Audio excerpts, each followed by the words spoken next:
Welcome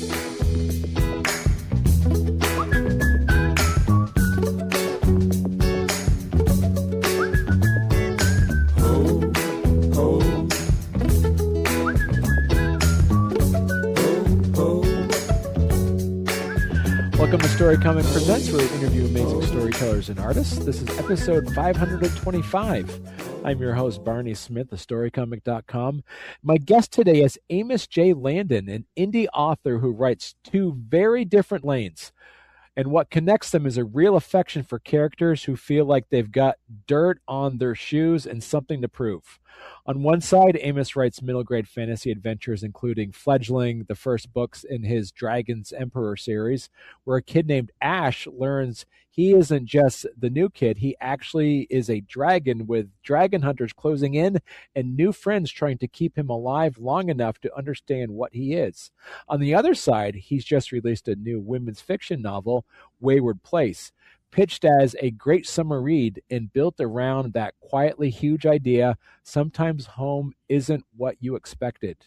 So this is a conversation about writing across genres, building series momentum, and why some stories show up as dragons and castles, and others show up as real life, asking you to reimagine what home is supposed to mean.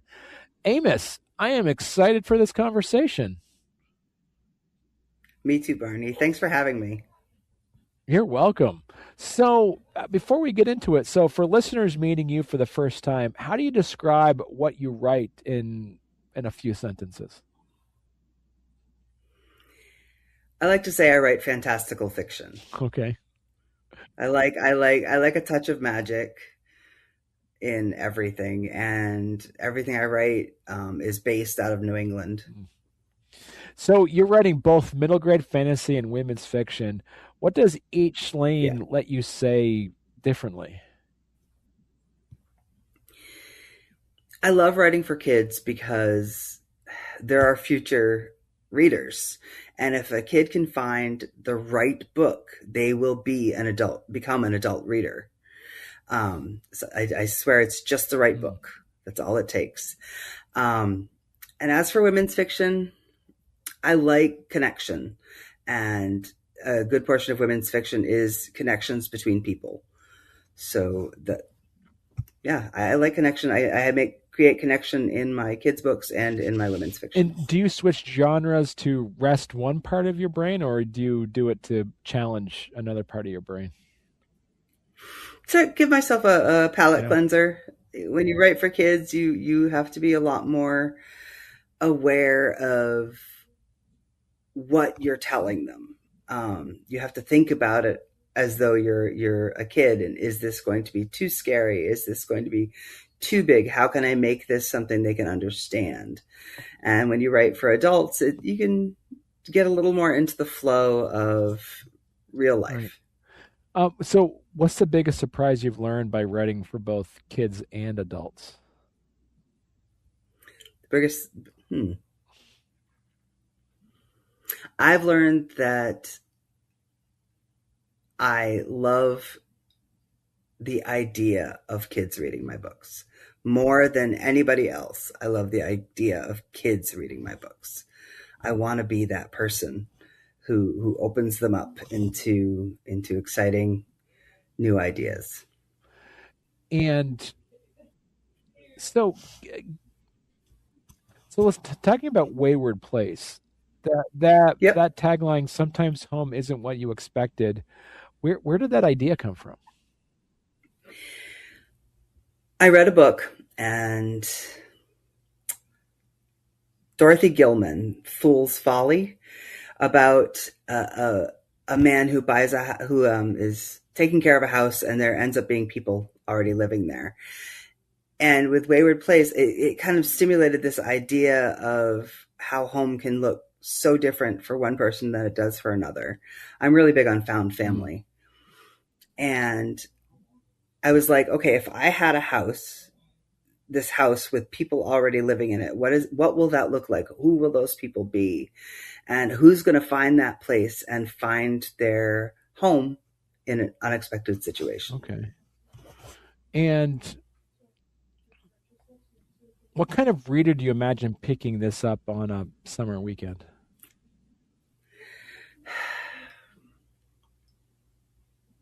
Usually a woman, but I do know obviously men do like connection as well.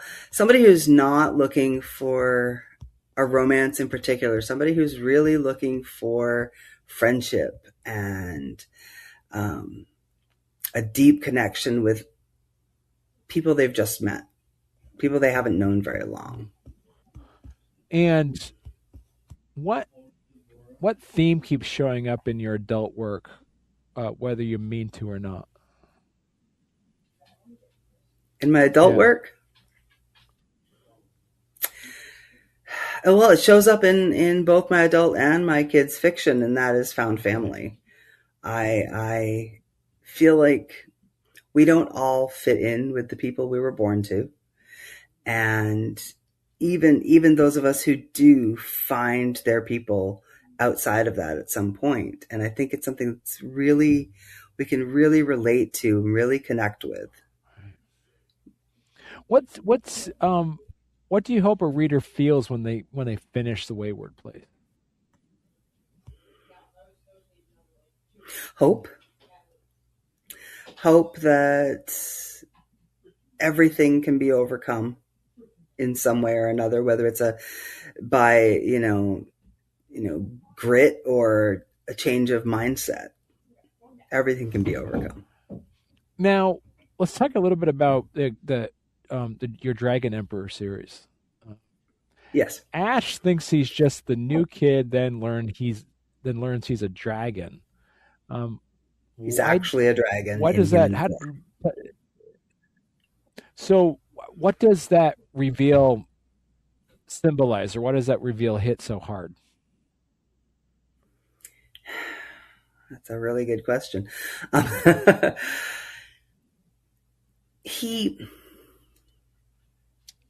he's very closed off. He's very introverted, and he had his friends back home, and here he is. It's already bad enough to be the new kid, and he discovers he's not even human.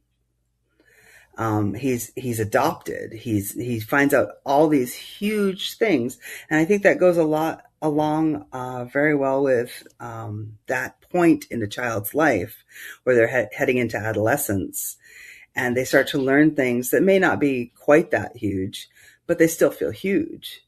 Um, so it's just like, oh my god, everything is going Mm. wrong. I will never fit in. I don't belong anywhere. Um, I think most kids can really feel that. Now, what makes Ash when you wrote Ash, what makes Ash lovable as a protagonist? He's a little bit of a coward. He wears his fear pretty openly, and I think we're always trying to find a way to hide the fact that we're afraid. And instead, he gets the brave sidekick, so he gets to just be who he is. He doesn't have to try to be something he's not. Um, and I think that and the fact that he's just really Mm. kind makes him lovable. And talk a little bit about the Dragon Hunters. What do they represent beyond just being bad guys? The Order of Saint Theodore um, represents represents that fear of the unknown, and kind of gives it a physical person, a physical manifestation, so that kids can process it. Mm, right. And you mentioned the sidekick. So who's the sidekick or friend that you're most proud of writing for Ash? Sid Harper, she's snarky and kind of a tough little thing, despite the fact that she's 4 feet tall, and she's a little she's can be a little mean sometimes, but she doesn't really mean it badly. She as a dragon, having grown up as a dragon, she grew up basically invisible. There's a spell cast on young dragons so that they just don't get noticed, to make them less likely to be captured. So, she hasn't had as much interaction as she would have liked. And here's this kid, and she recognizes that he's a dragon, and then she figures out that he has no idea that he's a dragon. So she has a little fun with that.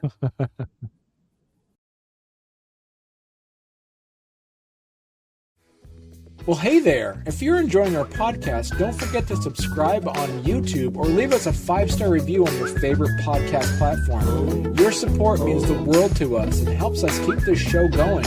We love hearing from you, so any feedback is welcome. And thank you for being a part of our podcast family and for all your support. It truly means a lot to us. So what's your rule then for writing danger in middle grade novels that makes it stay intense but not overwhelming? I try to write the emotions around it and not put anything actively gory or anything like that. And I also make sure the kid comes out okay in the end, or more or less okay. One of the things that Fledgling deals with is that Ash goes through something really, really terrifying. And when he comes out the other end, he is different. He does have more fear, and whatnot that he has to now learn how to contend with. So I try to be real. I try not to assume kids can't handle it, but I do keep it, non-bloody. Right. But you also there's a second book in the series, Air. Air, yes. So for our listeners out there, Air is H-E-I-R, not A-I-R. So correct. Just to clarify for our listeners out there. Yeah. Yes, that came out April 1st. Okay. And Ash is in an ancient castle filled with dragons. Why was that the next stage of his story?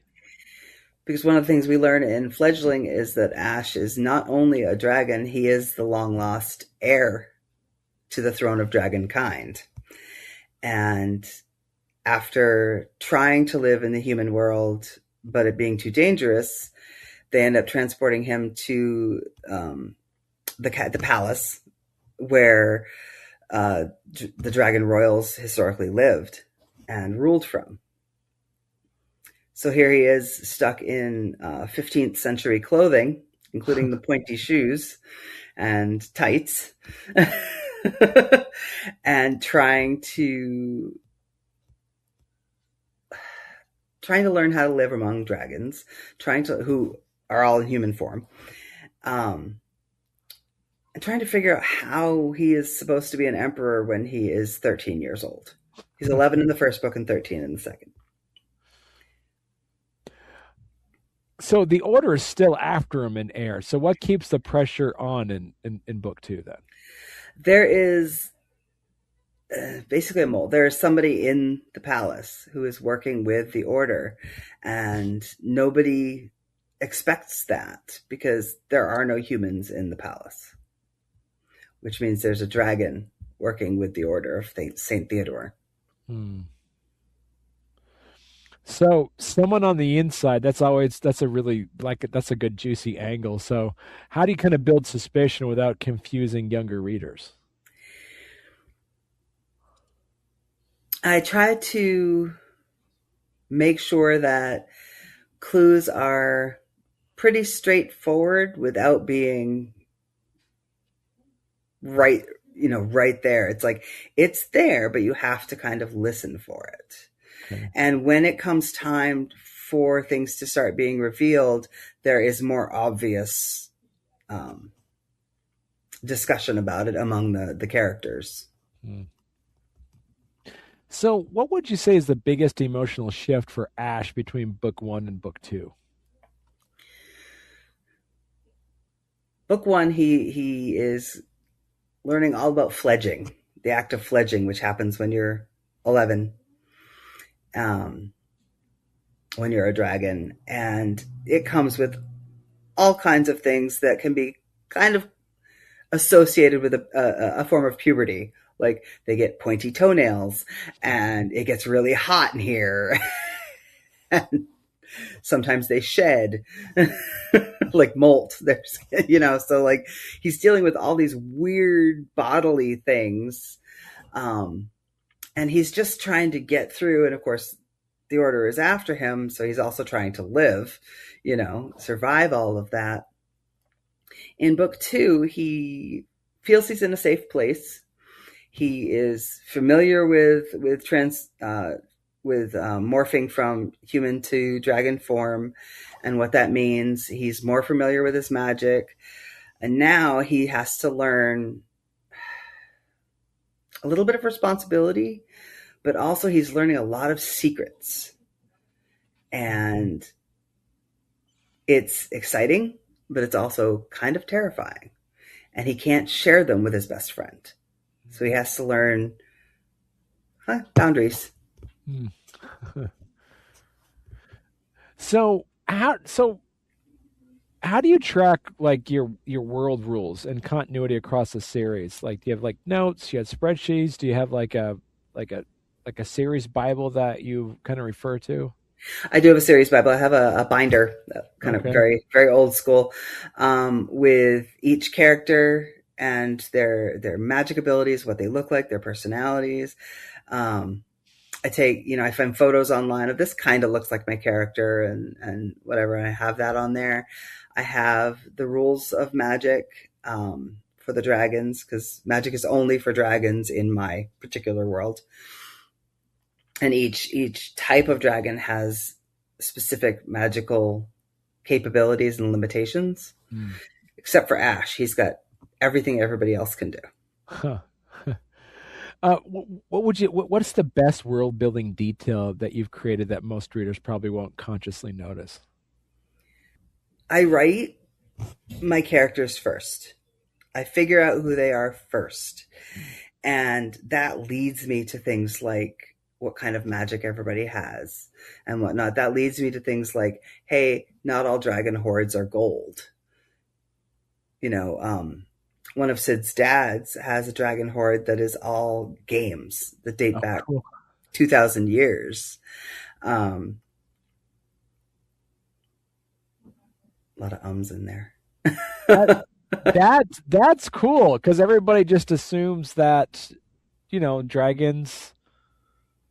Yeah, dragons. It's all gold. Yeah, and jewels and whatnot, and that's what Ash originally finds when he does find his mother's hoard, and he's really surprised to learn that they're whatever the dragon likes. Huh. Okay, that's pretty cool. I like that. And so how do you decide when to explain magic and when do you let it stay mysterious? You have to give people a basis for your magic. They need to understand that there is magic and that there's going to be things happening, and you've got to be consistent. But in these particular books, the magic kind of comes little by little because of where Ash is coming from. So I don't tell everything early on. He discovers things along with the reader. And what's the hardest part about being a writer for you? Is it the writing part? Is the revision? Is it packaging, visibility? What's the hardest part about being a writer right now, you think? The hardest part for me is editing. I have a brain injury, so my memory is not always what I would like it to be. So when I edit, it takes me a little bit longer. I have to make notes. I have to be able to remember, details from one chapter, multiple chapters later. So they're oftentimes I'm going, through this chapter, and then I remember, oh, there's something about that in chapter 27, and I have to go find that and make sure they line up.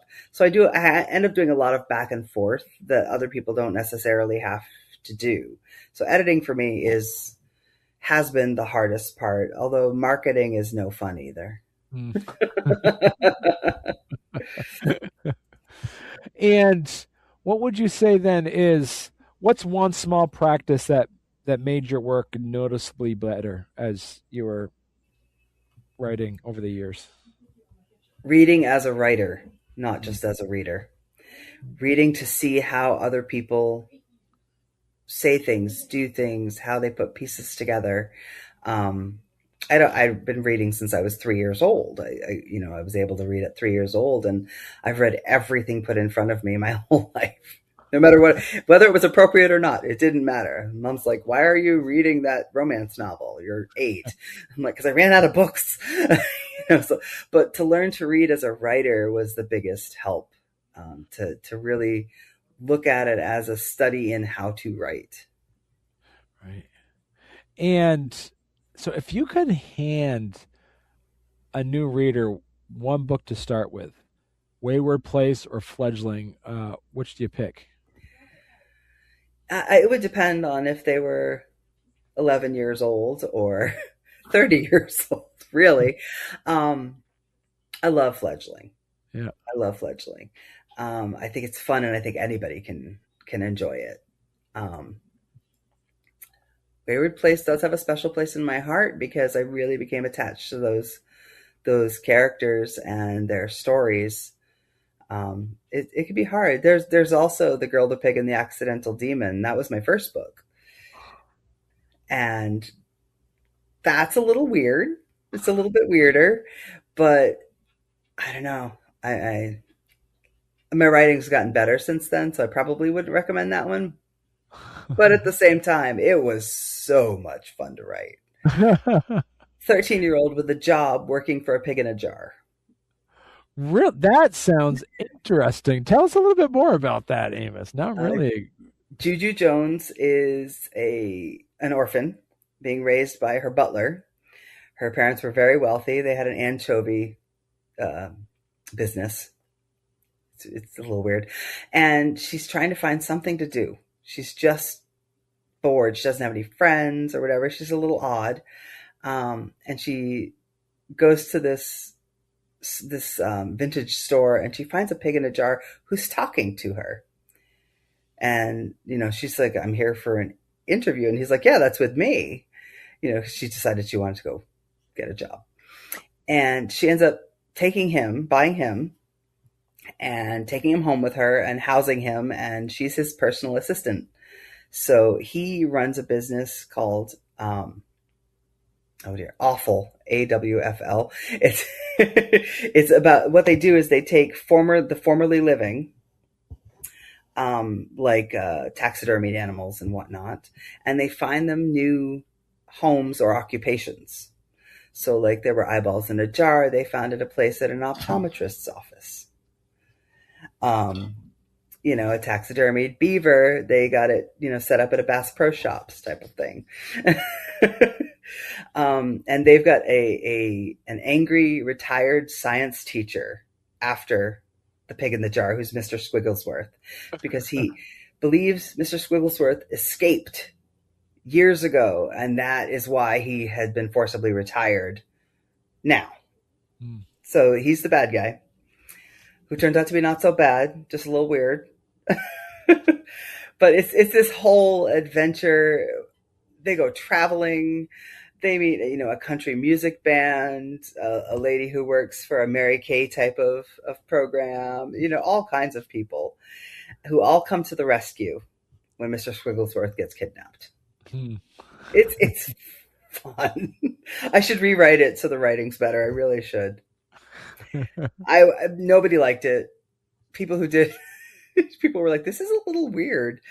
I shouldn't say nobody. The kids who read it liked it. Any adults who tried to give it a try, they were like, "What is this?" And I'm like, "Oh my, maybe this is a little too weird for a first book. I don't know."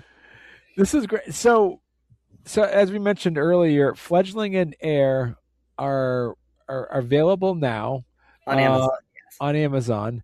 And where can people find Wayward Place?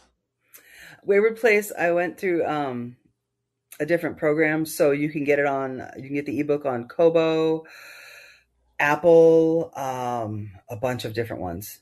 And the paperback is available on Amazon, but not the ebook. Okay. All right.